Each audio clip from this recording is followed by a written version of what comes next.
nyika yeZimbabwe yava nema-mixed feelings, mamwe ari confused. But kuna umwe ari kufara vachiti aiwa idi Mnangagwa bye bye akataura mashoko kuti aiwa I'm a constitutionalist noda kustepa down. But una kuti aiwa vanhu vanouya nesolid evidence vachiti aiwa munhu akaita mamilitary coups, munhu akaita mamwe amendments kubva kumashure uko ozongouya muzana nhasi achistepa down, hakuna zvinhu zvakadaro. Sandapinda mashoko emutungamiri wenyika anokotewa nezvazokomendwa nevakomana panapa.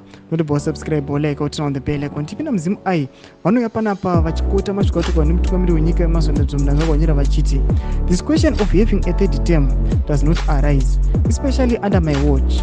No, I'm in my second term and I already know the date I am stepping down. In 2028 I am going home and others will take over. Ando mashoko atogwa nemutungamiri wenyika zvinozikanwa nenyika yose.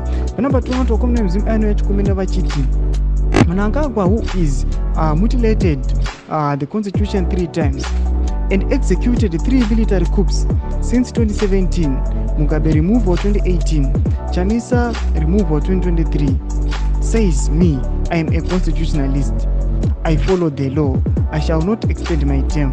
Mnangagwa speaking to diaspora community in China. Ndo mashoko ari kuya vachiramba panapa achiti aiwa munhu akambouya panapa akaita mutilation of the constitution 3 times ndobva executa mamilitary coups, makupu atinoona kuti aiwa anozikanwa nenyika yose ari kunzi munhu akadaro angazongoya chingostepa down zviri so easily here. Vanhu vanzi aiwa chimbopepukai chimbofungai, we are not saying kuti yes he is not stepping down, but vari kuya vachingopa maonero avo seebepa rezimu ai vachiti munoona ezivi zviri possible here kuti mashoko echokwadi wese obva zvitaura ari kudiaspora.